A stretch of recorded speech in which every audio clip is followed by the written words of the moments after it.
afternoon. Ito pong bullet na nandito sa harap natin is caliber 45, which is itetest po natin doon sa plate ninyo for 30 meters and 50 meters lang. So, upon firing sa 30 meters, i-check po natin, and then later on, i-check din natin yung impact niya within 50 meters, ma'am. Okay, ma'am? Okay, sir. Nandito po sa right side is yung caliber 5.56 na ammunition natin. I-test din po natin within 30 meters and 50 meters, ma'am. Ito, sir, green tip. Green tip. 5.56 green tip. Okay, ma'am. Okay, sir.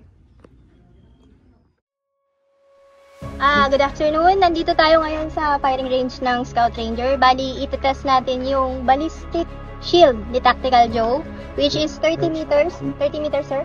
30 meters. Apo, 30 meters gamit po ang pistol ni 9mm. Tama, sir? 45. 45. Okay.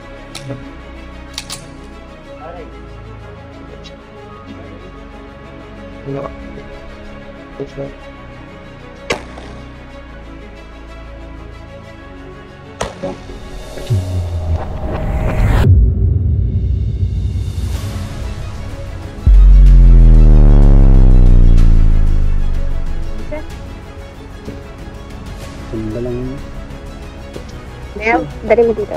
So dito niya ma'am, walang kuan. Upo ka, Mel. Matibay. Ito yung first shot. Yes ma'am. Apo, ito yung first shot ni Sir kanina. Bali yan, yung ginamit na 45. Ito yung likod. No penetration. Wala. Wala, oh. Bukol lang. Pero hindi pa rin nabasag, oh. Labas lang. Pero dito ang shot niya, eh.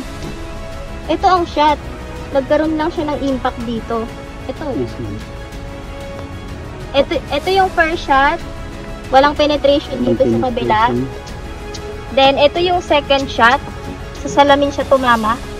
So, since nagkaroon siya ng impact dito sa likod, nanginig lang. Pero hindi siya butas. At least safety pa rin.